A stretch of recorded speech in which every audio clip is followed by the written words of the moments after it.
Hello, everyone, and welcome to LFC Kev's Room. You're going to be seeing a lot of Kev this week, so I thought I'd give it a bit of a rebrand for a Monday. I'm joined today by the infamous Kev, who you'll be seeing a lot of this week. Ben, with his new kitchen in the background and that lovely full-length radiator, and Dan, who I'm assuming is from USA based on the T-shirt alone, because this is the first time we've done a stream together, Sarah, isn't it? That is true, James. Yes, I hope so. I actually live in Boston, so so for all my fellow FSG supporters, they can come join me over here in Boston. I'm right next to Fenway. I literally live within a 3-minute walk from Fenway Park. What I've just been doing for the channel, actually, Dan, is I've been breaking down some of the FSG's investments, why I think we're going to have FSG for a long time. And we won't go into this today in today's stream, but that new 1.7 billion investment and how it's going to affect Boston and the Green Wall with the new building is going to be some spectacular leverage on our football club, I'll say, when you look at how they're going to finance it and stuff like that. But it's not what we're here about today, is it, Kev? It's it. James. We're here about captains. We're here about leaders. We're on about people like you, Kev. Oh, definitely not. I would never be part of that leader group. The comedy group, yeah. If it was the comedy group there, yeah, I'd be well up for that bit. But no, I'm all good, mate. How are you? I'm good. And yeah, it's good to see.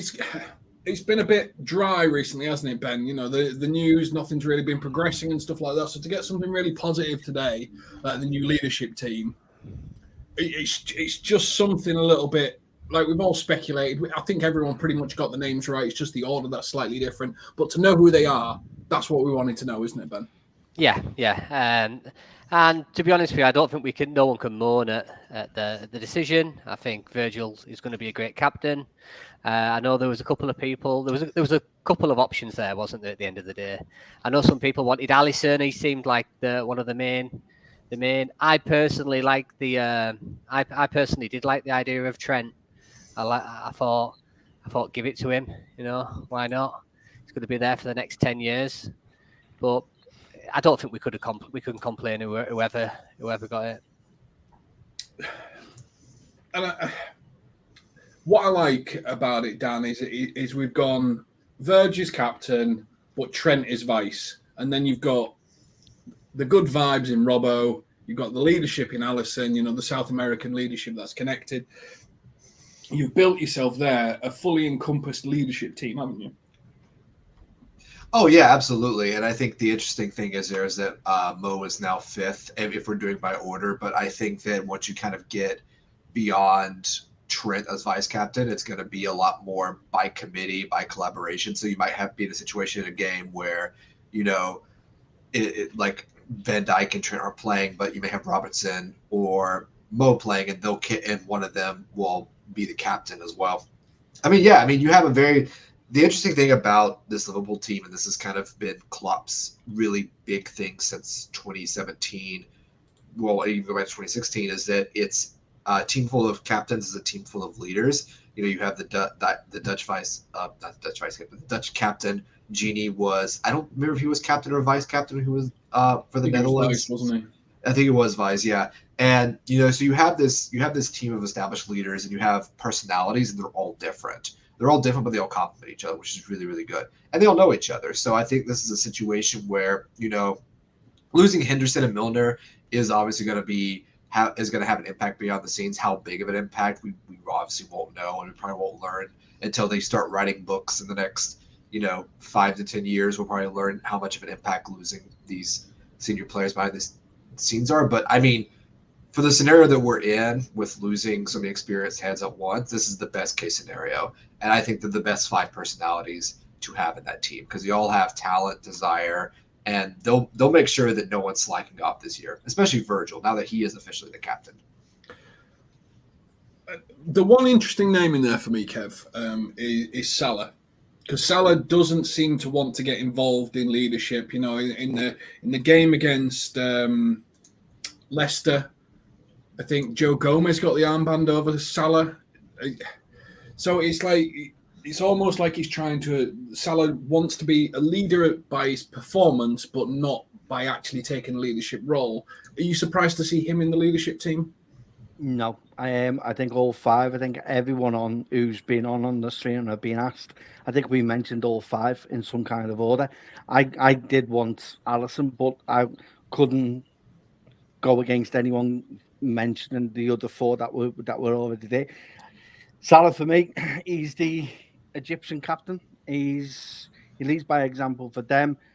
It doesn't come as a surprise to me. Although he doesn't look it on the pitch for us, he is for Egypt, and I think it's good to have a mixture of in there. It's great to see Trent learning his leadership badges and being part of that leadership team, because I think it's vital for him that he learns off the likes of Virgil and be part of this for the next year or two, because eventually it will be his. So for me, it was a no-brainer, and if you look at it, about fifth is probably about right with Salah, because there's already a few people ahead of him that if anything does go off, you'll always have Robbo jumping down someone's back. Alisson's done it in the Villa game when Fabinho got a kick in the middle of his chest. You've got and then you've got who else is there? I've even lost track of who's there now. But the others will step up as well. And Salah's the one for us that won't be there, but you look at what he does on and off the field. Do you know what I mean? And, the fact that Salah, since he's been at Liverpool, you look at he has an influence on not only on the team, but also on the supporters as well, because the City has dropped 8% in Muslim crime since he's been at the club. So he does have an influence, and he's a big influence around the world for me. So it's a no-brainer. All five, happy with. I completely agree. And I think seeing him in a leadership role, again, tells the fans, the city, everyone that actually he's a big part of what we're here to do. He's not just here to earn his big wage, score his goals, break his records, be on his way. He actually wants to be part of this club, its culture, what it wants to be, how it wants to be perceived. Now, we'll stop for a moment and say thank you very much, Jen. Always appreciate your support on the channel. Thank you for the super sticker. And as you can see, Jen is supporting the channel, but what she's also put here is smash the likes, guys. So thank you very much, Jen. We always appreciate when you support the channel and everything like that. But if you are new here, please like and subscribe to the channel. This is a fan channel made for fans, for you. If you do have questions, please put them in the comments. I'm starring questions for us to go back to towards the end. We have a bit of an agenda that we're going to run through, but we will always come back to your questions. We'll always come back to the things that you want to talk about. So please make sure if you have got questions, if you have got opinions, put it in the chat panel and everything like that. Now, Ben, and also for the chat, put this in your chat. What type of leader do you think Virgil's going to be? Do you think he's going to be a shouty one, a quiet one, a calm one? Because he's really chilled, but you can't really do that and lead a group of men. So what type of leader do you think he's going to be in this team now? I think he'll be a vocal leader. He's always, whenever you watch him, whenever you watch him play, you can always see him or hear him shouting and barking orders, and he manages the line really well. So obviously, I think he'll be a very vocal leader, and I think it kind of, I think he'll get really involved, and he'll be. He'll apply himself to it to the full extent. Obviously, a captain of Liverpool Football Club isn't necessarily just on the pitch. We all know that. It's about getting involved in projects in and out of football, and I think that's probably where, that's probably another reason why Virgil was picked, because he does a lot in and out, off the football pitch, should I say, and in the communities. I watched him the other day about a lad from Asda. I think he had disabilities, and he went there as well. So, I think he's the best candidate for being captain. I think he'll be vocal on the pitch, and I think he'll do a lot off the pitch as well. Dan, is it? Some people always say it's better to have a centre back as a captain, because he can see the entire pitch in front of him and stuff like that. But he can also get forward to communicate with the forward players about what needs to happen, unlike a goalkeeper who's sort of fixed in. Do you think we always wanted a centre-back as a captain? It's just that this is the first opportunity we've got to get one?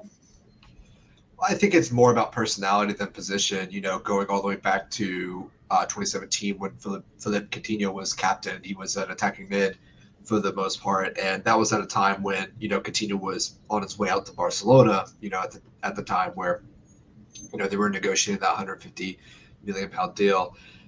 I think positionally I think center back is kind of an ideal position, center back or midfield, just because you're always in the middle of the action. You're not isolated from anybody. Goalkeepers sometimes are very isolated.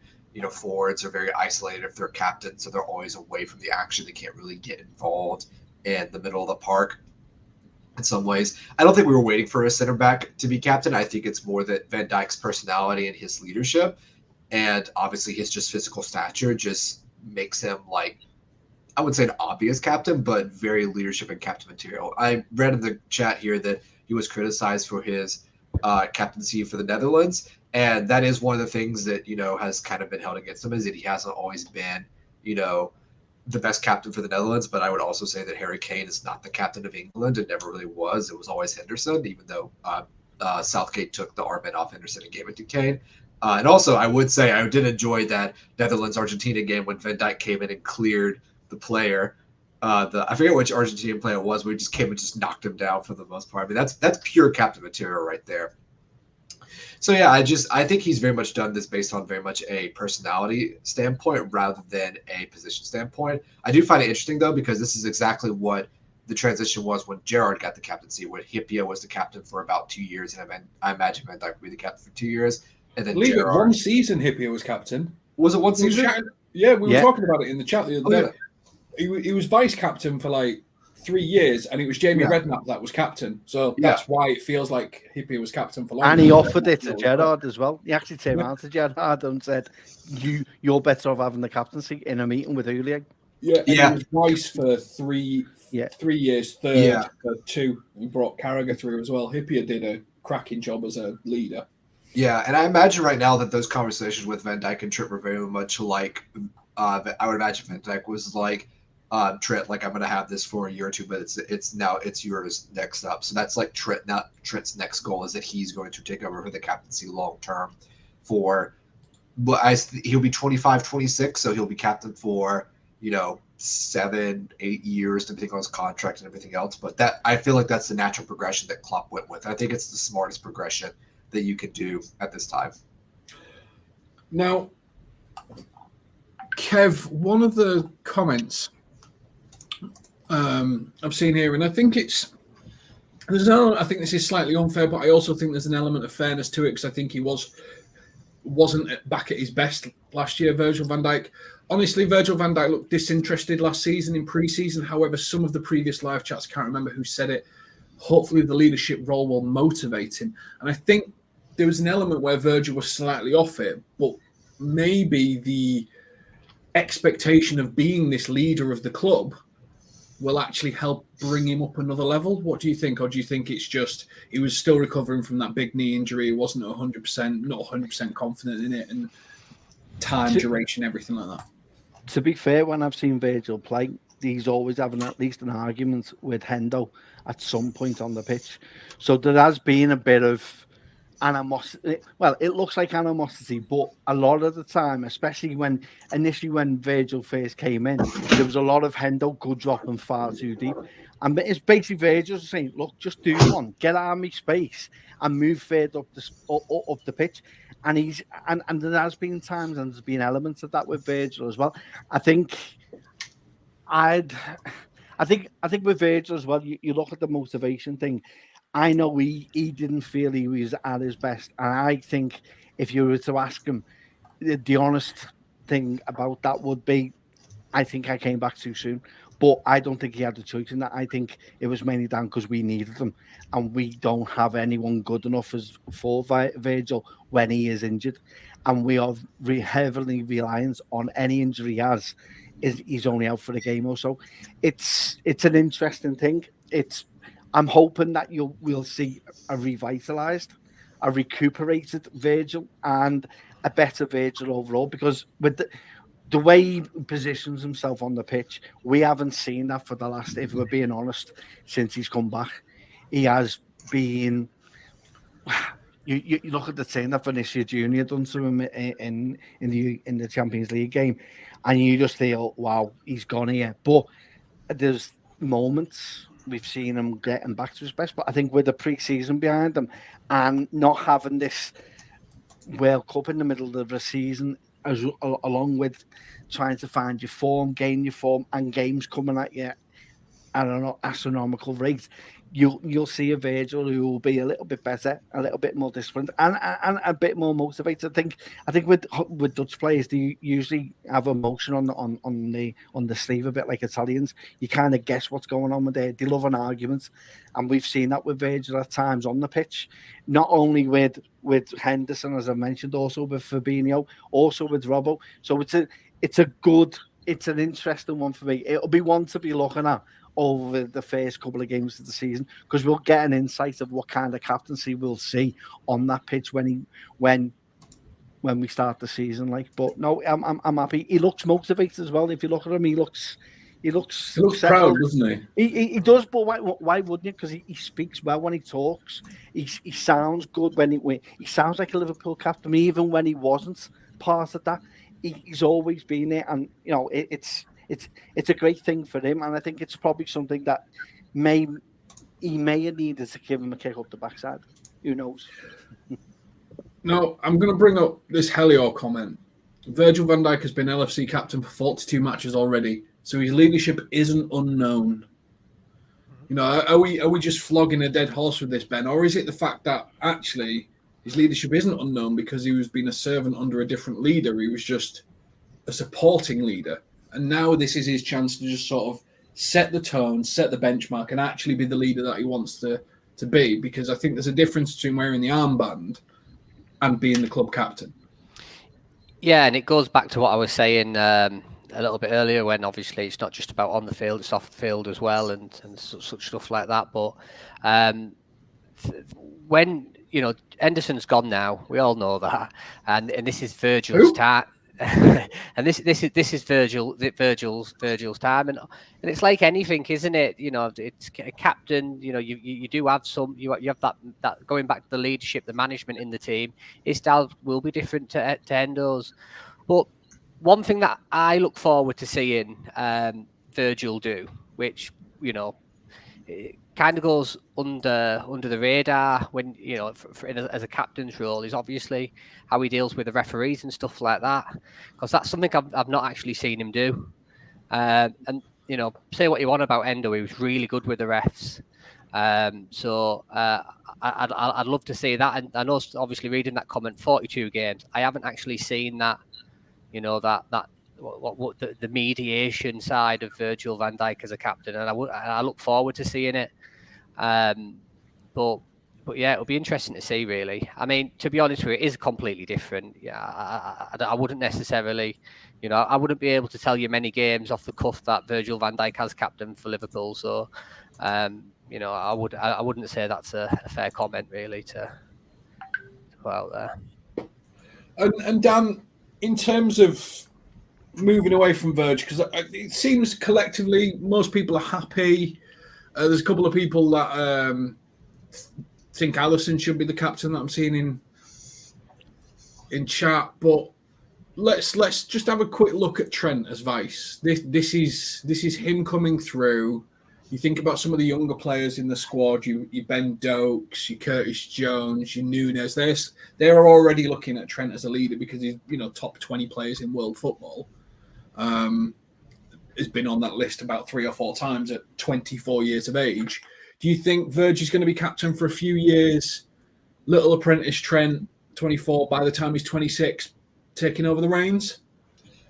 Yeah, absolutely. And I mean, I just made it known that I think Alisson would have been my preference, just because I think Alisson's just such a natural leader, but I would have no issue with Van Dijk. And I mean, honestly, it really comes down to what do the players and the manager think. If you go into that locker room and you say, hey guys, Virgil's our captain, is any player in that locker room going to say, Jurgen, I have a problem with that, it should be me? Like even Mo, who, I don't think Mo Salah has any issue with that. I don't think Andy Robinson would say anything. He'd probably actually make fun of Virgil. Robbo's the Joker and the Joker in the group. And even Allison, who would probably say like, Virg is my big man. Like, of course I'll back him as well. And that's kind of like the whole big thing with Liverpool is the fact that we have the no fools policy. They don't have anybody in there that's going to be like throw his toys out if he doesn't get his way.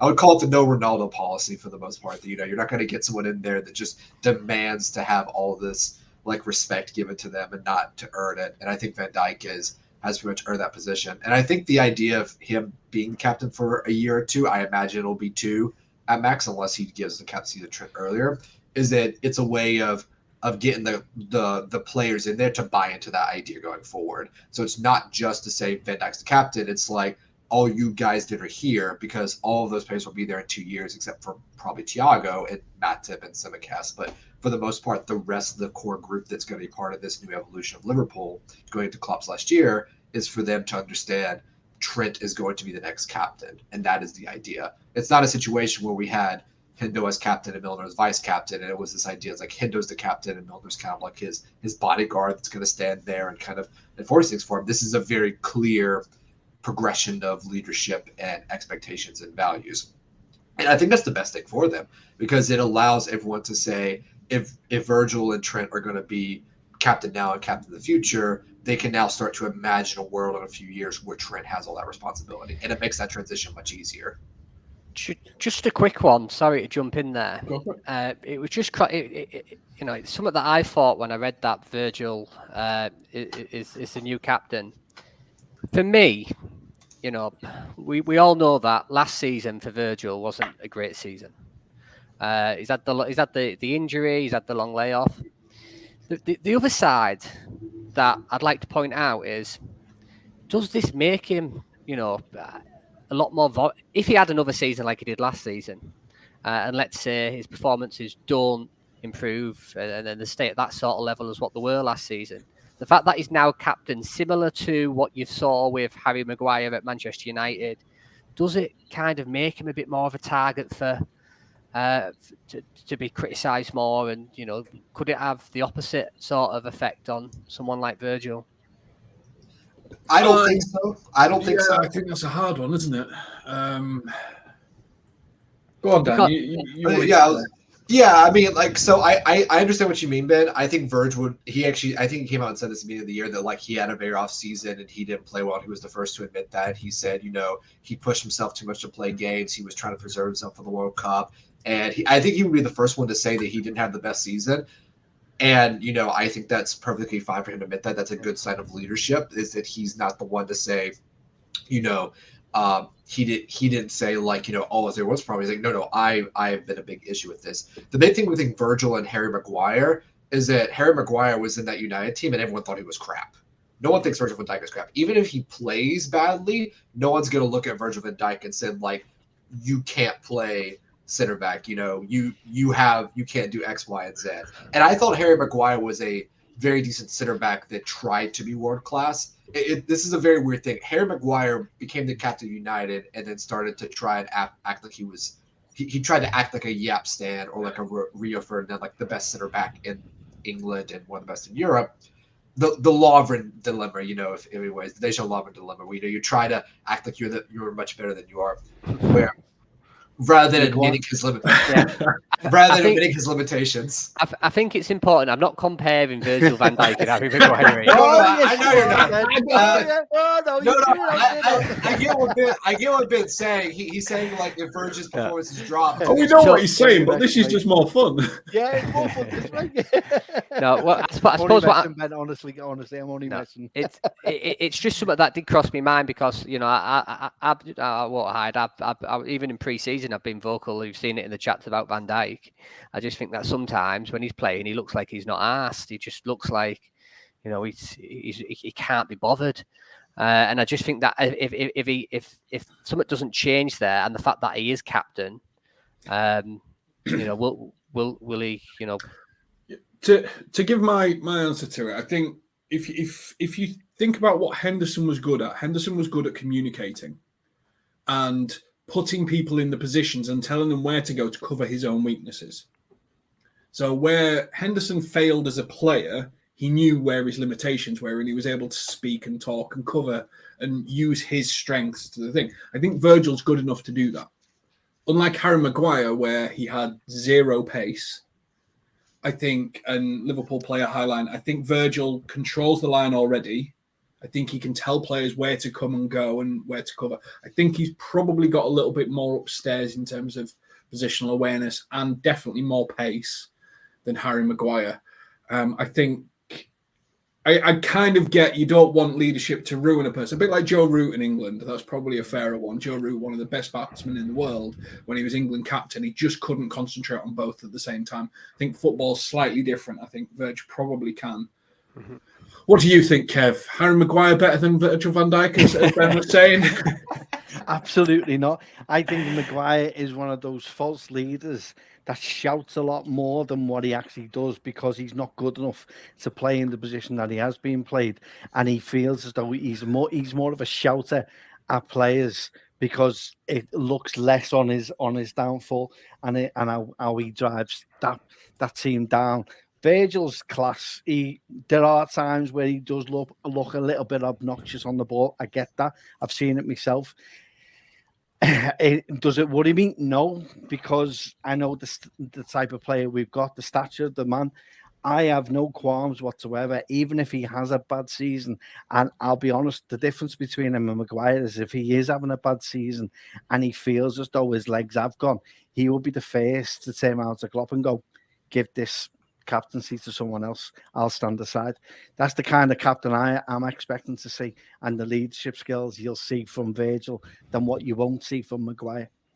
And I think it's important that, our culture is so much different than United's. And I know it kind of gets talked about so much to death, it seems like immaterial, but the actual locker room culture, Klopp himself, the way they all kind of get along, and again, that culture of leaders within the locker room, that they all hold each other to account, but they also don't, they don't put each other down if someone's doing bad. That actually was what happened last year. We kind of saw how it all unraveled. So I think everyone's kind of had a chance to clear their heads, put last year to the side, and kind of figure it out from there. Because the thing about culture, especially in a sporting sense, if your culture goes bad, there's no way to save it. And that's been United's problem for so long. And it's still a problem they're trying to fix right now with Ten Hag. Ten Hag bringing the band back together. That's Ten Hag's approach to fixing United's culture problem. Now, actually, one final question before, and we'll move on to the transfer stories and stuff like that. And it's something Dan said, and it just peaked in my head. Now, also give me your thoughts in the comments as well with regards to this. And if you are new here, please like and subscribe to the channel. If we get to 9,000, Damo's going to do a love poem to John W. Henry. And if you know Damo, you know how much he hates FSG. So it will make my year if he has to do that. But Dan mentioned, Kev, Thiago, and he's not in the leadership team. Do you think Thiago's on his way out? I can't see us selling him because we've got no midfielders left, but it's a very odd move to remove Thiago not to be mentioned in the leadership team, because that's no midfielder in that leadership team. There's no midfielder in that leadership. And Thiago is a winner, across the board, multiple different things, knows his game. Why do you think he's not in there? Personally, I think he's taking the place of Ox and Naby as just a player, a number in there now. You can't rely on Thiago. Don't get me wrong, he will have, although he's not named, I still expect him to show some kind of leadership skills within that team. The way this team is, and as Dan was mentioning about the culture, if you look at the culture of the team, just because your name's not on the list of players that are deemed as the confirmed five, and that's it, there are other leaders in that team who will step up in certain elements to show, well, I'll show him kind of thing. Thiago reminds me of someone who will do that. I fully expect him to take someone like Bassett under his wing and show him the ways of playing his way over the next season or two. The problem you've got with Thiago is, you mentioned Thiago in that, no one's got an element of problem with with the names that have been mentioned. You start putting Thiago in there, then people will say, why is he in there? We're only going to get roughly 13 games out of him. You're only going to get 20% of a player.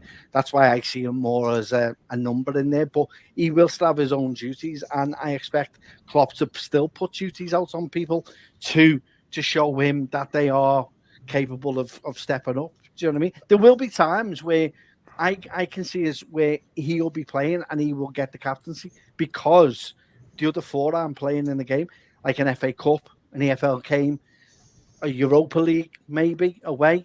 There are possibilities that because your name's not on there, that you will get. Bobby's name wasn't part of the leadership group, and he got the captaincy a few times. Do you know what I mean? So it's not against that. Do you know what I mean? It's just we've got 5. You can't list everyone and put them in a numerical order of where they're going to be. 25-man squad leadership team. Exactly. You know what I mean? You've got to limit it to what it is, but I don't see any problem. I don't think Thiago will kick up a fuss because his name's not down there. But there will be elements within where he plays where he will have to show a bit of leadership. Now, we're going to move on from the captaincy because I think we've covered it. If you are new here, please like and subscribe to the channel. If you've got questions, please put them in the chat. We will star them. We will come back to them at the end. But now we're going to move on to Barella. Back in the news because Inter Milan are signing another midfielder. Obviously, we need a midfielder, but is Barella the type of midfielder we need? 5'7", not great in the air. He can't really cover Fabinho, that type of role. But are we evolving into more of a passing game? Ben, do you think Barella's the player we need? It's a mad one, this, because if you asked me 3 weeks ago, I'd be saying, yeah, Barella, yeah, everything Barella.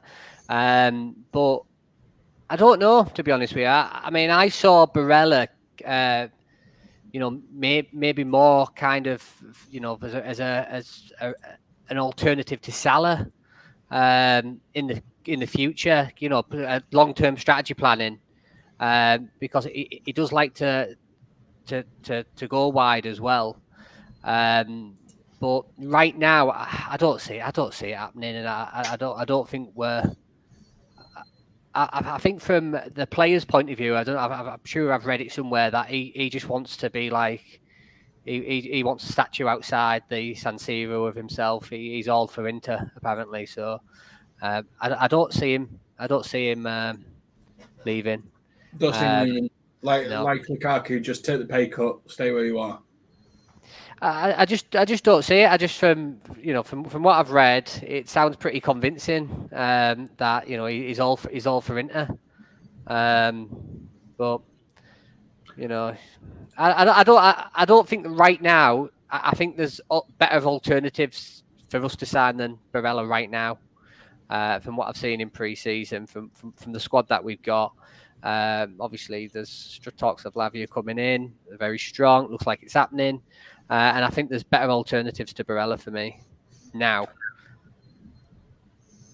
Yeah, I tend to agree. I did a video for the channel just before the end of the season where I was comparing Curtis Jones' stats to Barella's stats, and these are the P90 stats. I'm not saying that Curtis Jones is as good as Barella, but when you looked at their per 90 stats, and this is where Curtis Jones had played 15 games and Barella had played 38, they were very identical. And obviously, Dan, what we saw Curtis Jones playing in that sixth position, that playmaking sixth position against Leicester, and he played it very, very well. He was a bit slow at sometimes in transition, but I don't know. There's just something that you've got McAllister, Sobo, you've got Curtis Jones. It feels like it's a player we don't need when it felt like a player we really needed at the end. But I think we've signed other players that can do his role just as well. Yeah, I mean, I like Nicolo Barella. Like, he is like an amazing player. I do think the ship has sailed on him to some degree. Like, if you were going to buy him, it was like 2 years ago would have been the most optimal time. I think for 65 million euro was 85 million euro was the quoted price from Inter. Inter have a lot of problems right now they're trying to solve, and Italian football in general has a lot of issues right now they're trying to solve, which is the fact they just don't have a lot of money. Juventus just got kicked out of the UEFA competitions because of their issues with FFP, which are going to be changing in the next 2 years with UEFA. He doesn't really. If you bring in Nicolo Barella, I think that what you're pretty much saying that your defensive midfielders are now going to be Bajcetic, potentially Lavia. That's the deal that's right now being done. And I think the last report was 7 hours ago, which is where they were preparing the final bid, which they think that everything says that Southampton are going to accept. And let's see, Bajcetic, Lavia, Thiago, and potentially Curtis Jones.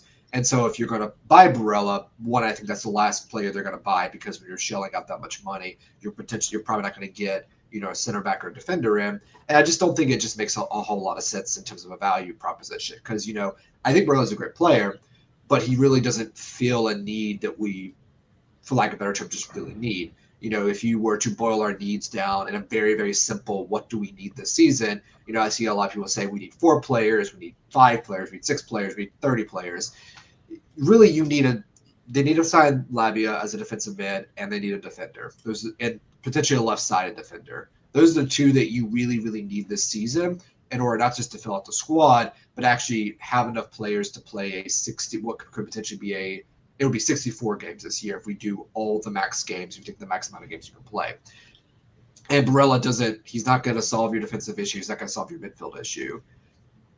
So even though I would love Barella, and it made sense before we signed Szoboszlai and even before we signed McAllister, he doesn't make any sense right now. And I just think that this link is, again, just one of those things where old links are just refreshing, because Liverpool need a midfielder, copy and paste.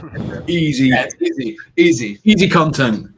And I tend to agree, and I can't really see how Barella would fit into what we're doing now. You look at McAllister, you look at Sobo, you look at how dynamic some of these midfielders are. To bring in just a slow ball player just doesn't seem to make sense to me. But the other news that's really progressing, Kev, is the Lavia deal. Now, money seems to have gone in. Now the Fabinho thing's all confirmed, and that was to do with money transfers coming in and out and stuff like that, because we didn't want to take more loans out or whatever it was. So we've got that money. We're going to spend that money here. I expect this one to pick up some pace now, the Lavia deal. I expect to get this one over the line. There seems to be nothing, there's the lazy journalism now. Chelsea might come in at the last minute. This player might come in at the last minute. There's the usual types of sub-connections, but it all feels like it's done, and it actually feels odd, because it feels like a Liverpool transfer that we've all had a line of sight of for some while, which is very odd nowadays. It is more so recently, because a prime example, Szoboszlai came out of nowhere, and I don't think anyone had reported it until the day of, well, Liverpool may be interested, but they're not going to reach the 60 million release clause. And the next minute, the following day, bang, we have, and we don't need Klarna anymore. So it's it's nice to know that we are getting a position that we are actually, that all the fans have been shouting out for. Yeah, I agree he's only young, and I agree that he's only played 29 games in the Premier League, but this is what this new Liverpool team is. It's young, it's versatile, it's dynamic, and it's going to be exciting. Yes, there's going to be a bit of time where we're going to be not happy with how certain things are, as you've seen in our chats recently, especially over the last couple of days, and that just gives you a little indication of what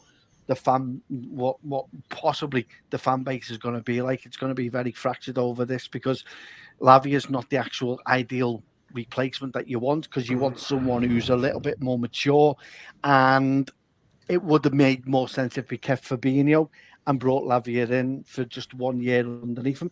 But Kevin, we could sign. Oh yeah, 29 and the two old. 2019, the two. You're not gonna. It's like the three little bears of the midfielders, isn't it? It is. But this is the issue you've got as a fan, because we all play Football Manager at the start of the transfer window, and we all have an element of who we want and where we should be putting that money, and then we get frustrated because what we've requested isn't necessarily shown on paper. Now, a lot of people are unhappy with the amount of centre mids, amount of midfielders we've got.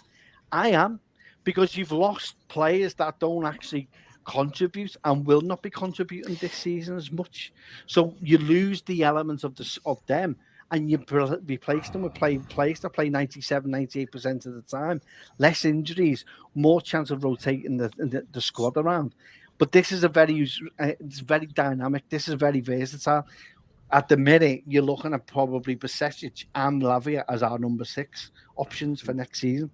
Maybe one or two others that you may be able to think of better than I can. But for me, that I have no problem with that. I am quite happy with this young, versatile team. I get the sense that we are going to see what we see against Leicester.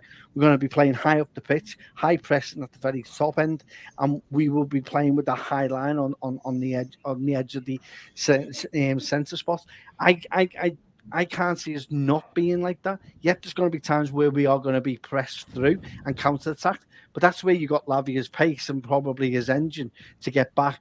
Slobosly gets back as well. McAllister's played in the 6 as well. So you got versatility within that, within the players that we've already brought in. And Lavia is just a nice little cherry on the end of that. Do you know what I mean? Go ahead, Ben. Come in, mate. I just feel that getting rid of Fabinho, obviously Lavia covered in. I still feel that we need one more ready-made, world-class midfielder. That's what I feel like we need. And you see it with like Pachetic, last season he was brilliant, but when you do have a younger player, sometimes it is peaks and troughs. You do have, that and you have that. And I feel that if we are going back to what Dan was saying, playing the number of games that we're going to be playing in and battling for the Premier League and trying to get to Dublin, and I feel that we need that. We need that quality from the get-go, and we need that depth as well. So for me, if we are signing Lavia, we do need another midfielder now. I don't see us spending another 60, 70, 80 million on a single midfield. So it then comes to like, who can we get? Who can we get that will complement what we've got without breaking the bank? I've got the name that we're linked to, which is Andre from Fluminense, 22.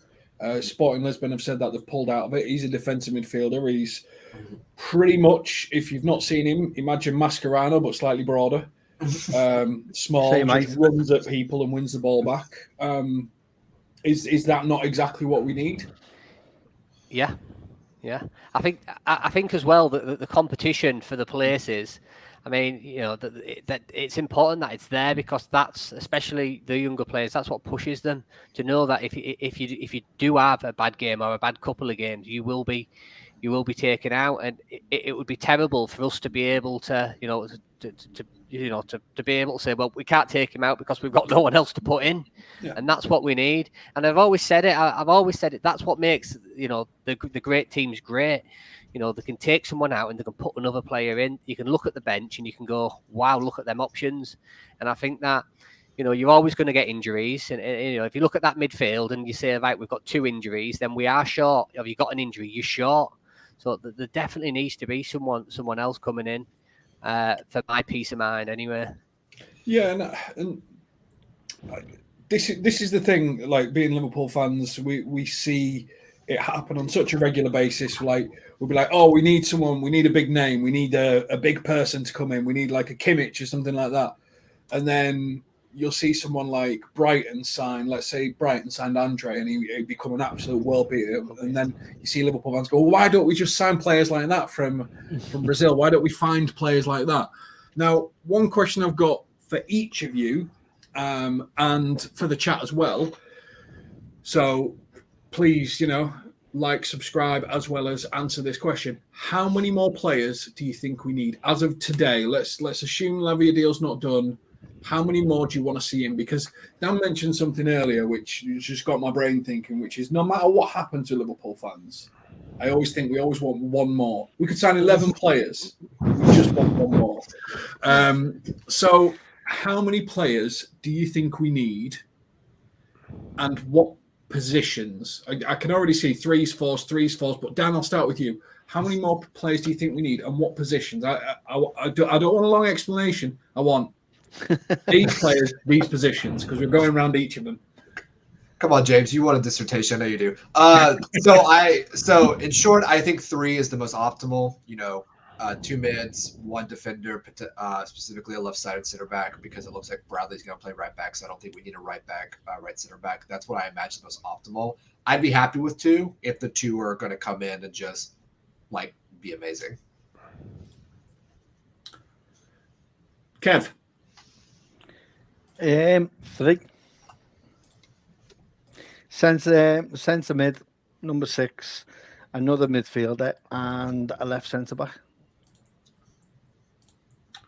And Ben? I'm not just saying this because it's easy. Just copy and paste what Kev just said. I think we're all pretty much in agreement, aren't we, in regards to what we'd like to see. So I if you asked me first, my answer would have been Kev's and Dan's, pretty much. What's yours, James? I would like 2 DMs. I really like Andre from Fluminense from what I've seen. I haven't watched full games or anything like that, but just the partial games that I've seen of him play and stuff like that, I actually think he could be one of the leading Brazilian DMs in the world. I like Lavia. It makes sense. And if I'm completely honest, I think Klopp will spend whatever he can get away with spending to try and get Colwill. I think that's who he wants, and we either get Colwill or we get nobody. I think Klopp's put himself in that position again, which is a shame because I don't think Chelsea are actually going to sell him. So I think we may end up with 2 DMs and no centre-back. Yeah, and I agree with that. And I think that's been their plan all summer. So they've been trying to get Colwill. That's the one they've been moving for. That's been their number 1 target. I wouldn't say they wouldn't get no one, James. I know what you're saying, like where Klopp would say it's Colwill or no one, that his kind of transfer approach has kind of been like that for the past few years. I actually wouldn't be surprised if we don't get Colwill this summer, but they do sign like another defender. But it may not be specifically a left-sided center back. Maybe someone that can just play it like left back, left center back, right center back, or right back. Someone that can move along that back line in any way. One of the rumours coming out, and we're going to start to go into some of your questions. We've got a few more. Obviously, Klopp said that he wants to sign a centre-back, Kev. We're seeing, what about these Guardiola rumours? I mean, for me, I just don't see it. When you've been offered the millions, Man City, you've been offered, and RB Leipzig are saying, well, we don't actually have to sell it because Liverpool paid the release clause for this. I don't see this one happening at all. I think there's no appetite from RB Leipzig to sell, and I think if you were going to go to the Premier League, you would go to the club that's already offered you ungodly wages compared to the Liverpool structure. Although he is a Liverpool fan, but I still don't think RB Leipzig is selling. Or it could be 60 chests from Klopp, pay the release clause for Slobberslide, make him turn around to Man City to say we don't want to sell them, and then we go in at the last minute for last day and take him away. I totally agree with you, James. I can't see it happening. I just think it's just rumours getting fished round again because they know that we're getting linked with the centre-back. They can't talk much about the Colwill because of what Pochettino said and the fact that they are reluctant to sell him. But they all know that we've got, and I agree with you, I think we've got all our eggs in one basket for him. It's got no legs. But, how many other left centre backs are we going to be linked with before we actually put in a bid for someone? It's just bad, poor journalism for me. It's just one of them. You expect it because our fans will always click on it and will automatically jump on it. Some of us will have a bit more common sense than the others and go, well, that's unrealistic. It won't happen. I used to say we don't go in and get someone in January if we don't get anyone before the transfer window's closed. I don't know. It's a mad one for me. If Colwell's out, which I think more than likely he will be, and especially with the comment there saying that he's in advanced talks to sign a new deal, then he used to say who we're going to get. If we're looking for someone for the short term fix, probably put in a bid for Pavard, who can play centre back and can also play right back as well. Gives you a bit of versatility for less money than what you'd need to pay for the likes of a Colwill, and then allows you then to go in probably January or even next year for a player that you do really want. The Pavard one makes it like I think I mentioned Pavard about 10 times on the stream so far. Makes sense, but what annoys me is that we weren't in for the Timber discussion because obviously he is a right back, defensive midfielder, and centre back, and he can play all of them, and it just made sense. But for some reason we didn't, so it's what it is. Now, Ben, some of the other names that are coming up here, we've got Lavia, Kimmich, Van der Ven. He'd be very happy if we got them. Van der Ven's gone very quiet. There seems to be very little transfer rumours around him, which is is it Spurs, isn't it, that are looking most likely with Van der Ven? Well, they might use all the Harry Kane money to. Yeah. It's bonkers, isn't it? It's kind of like going back to the Gvardiol situation. He's a Liverpool fan, and I do think that if money wasn't an issue and we could pay it, I do generally believe he'd choose Liverpool over Manchester City. It's back to I'm not going to mention his name because I cry every time I do it, but it's like the Jude deal, isn't it? But one player who I do think you'll be able to get cheaper than, well, probably a similar price to Colwill, is Bastoni of Inter Milan. Signed a new contract.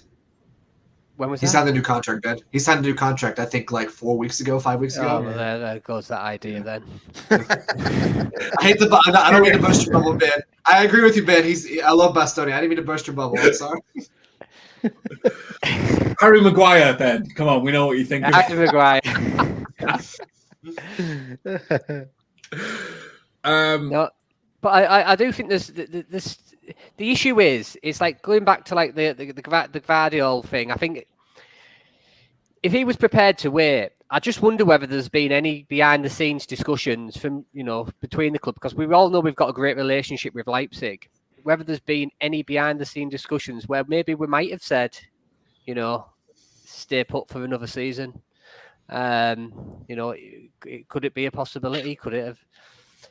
Obviously, Carvalho going there as well. I mean, I live in dreamland. I'm living in dreamland. Ben, I'm with you, mate. I can see a deal being done with Carvalho and a bit of money for him.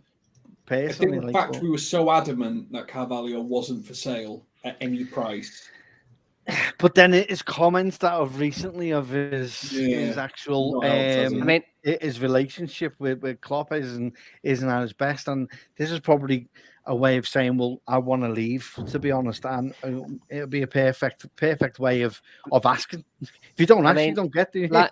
If you just line the cards up, first and foremost, Liverpool aren't prepared to sell Carvalho. Second of all, is it the CEO of Leipzig who came out and said we don't actually need to sell Gvardiol now because of the Sobo deal. He's a Liverpool fan. Carvalho's gone to Leipzig. Ben, don't do this. There seems to be a thread there that could we have possibly have said to Gvardiol, wait one more year for us. Yeah, and I mean, City had the opportunity to sign him with his release clause for June 30th, the same way that Liverpool did with Szoboszlai, but City thought we can negotiate it lower, and now they're like, we're not going to accept anything below like 105 million. What I find very hilarious when City try to do the FSG approach and then they turn out to be really bad at it. Yeah, and they're struggling a bit for players, but I mean, we've got another question here to go to. This one's for you, Dan. When do you think the Lavia deal gets done by? Like, in your honest opinion, when do you think this actually happens? Do you think it happens this week? Do you think it happens after the season starts or nearer to the deadline? Do you think he plays a few more 15 minutes for Southampton? When do you think it happens? So first of all, Southampton season starts in like a handful of days. I think it starts Thursday. Yeah, this week it starts. Yeah. So the championship starts very soon. So I imagine Southampton wants it done this week. I imagine. I think also Lavia wants it done because I don't think he wants to start the championship and start getting kicked around before his big money move. I actually expect it to be done by Friday because that seemed to be the indication when it got announced that they were preparing their second bid. I think our second bid around Thursday. I would say right now it feels like it's probably going to be done either Tuesday or Wednesday. Is when you're going to get the announcement of a fee's been agreed and a medical has been booked. So if it's Tuesday, medical booked Wednesday, announcement Thursday or Friday. So I think by the time we get to Friday, by the end of this week, it will be paid for, medical passed, announced, and the Melwood lead, the old Melwood lead, even though we don't have Melwood anymore. But, but that's what I would expect to be done is by Friday because Southampton have a season to go and they need money to buy players, and Lavia does not want to be playing championship football. I think I'm probably on the same duration as you. I think that it all starts to build momentum over the next 48 hours. I think there's a very good chance, people will be tracking flights to Singapore over the next few days. I'm going to go over there, but I actually don't think he would. I think he'd stay back with. Is it Bajcetic and Thiago have stayed back? Yeah, I don't think he's going to fly out to Singapore because they fly out after the Munich game. I think they fly out on Friday. Is it Friday or Saturday? They fly out not far out of the Munich back to Liverpool to do their final preparation. So I don't think Lavia's going to fly out to Singapore. I think he'll do his medical either in London or at Liverpool itself. Now, the final player that we've been connected with, which we'll touch on just before we close, is Eintracht Frankfurt's Jesper Lindström, 23. German club are trying to sell him. Arsenal are potentially interested. I've seen nothing of him, so I couldn't even tell you if he's any good. Are we back to, as Helios just put it, silly season? Are we lazy journalism midfielder? Kev, what do you think? It is. Let's see how many we can put together, and then at the end of it all, say, "See, I told you." It's going to be more links. There's going to be more people that will be linked with. There'll be other teams that are looking to sell midfielders. I don't know nothing of them, you see, so I'm not even going to go out on a limb and say, well, Arsenal after them. I don't care who Arsenal after. I at all. It doesn't bother me or concern me. So are they putting Liverpool's name in there so they can get more weight out of Arsenal and to get more money out of them? That's what it seems like to me. But no, I'm not really all that interested, to be honest. Again, it comes down to what if Klopp wants him, then he'll go after him. But Klopp doesn't seem to be one to go after German players, no matter how many people we've been linked with in the past. So we'll see. He plays in the German league, though, isn't he? So you don't see him going to the German league to bring players in. So there we go. But no, for me, if it happens, it happens, doesn't it? Do you know what I mean? I'm expecting the Sepp van der Berg ones to step up, you know what I mean, and us to be linked with him again. Do you know what I mean? That's what we're in until we sign someone. And once we bring Lavia in, there's talk that Thuram's back. If Nice have said that if a deal can be done, and they can, if it's the right price, they'll sell. So do we go back in for him? Do you see the Thuram and Lavia both getting done? Could you see that? Do you reckon there's a possibility there, or do you reckon it's just too much? So Ben, if we don't in my eyes, I'd say maybe. I'd say yeah, but what was that, James? If we don't sign a centre-back, I think if the Colwill deal dies, it could happen. I think you're right. I think you're right there, James. I think that obviously it wouldn't surprise me if we are doing something. We do go all guns blazing next summer for or in January for a centre back. It seems to be that we only have so much to spend at any given singular time, and it seems that if we're getting Lavia, we've spent it. Even with the fab money, it's gone. I'm just going to throw one name out there. It's not Harry Maguire. This is for someone to come in really cheap, Premier League experience. I actually really like the player, and apparently he's available for around 15-20 million quid. Højbjerg. I think it would. I know. I saw you think, but I think it would be. I think it'll be a. No, I think it'll be a player that could come in and just give us another option without breaking the bank, because I do tend to feel that if we are signing Lavia, then we are not spending another 30-40 million on another centre mid. I just don't see it.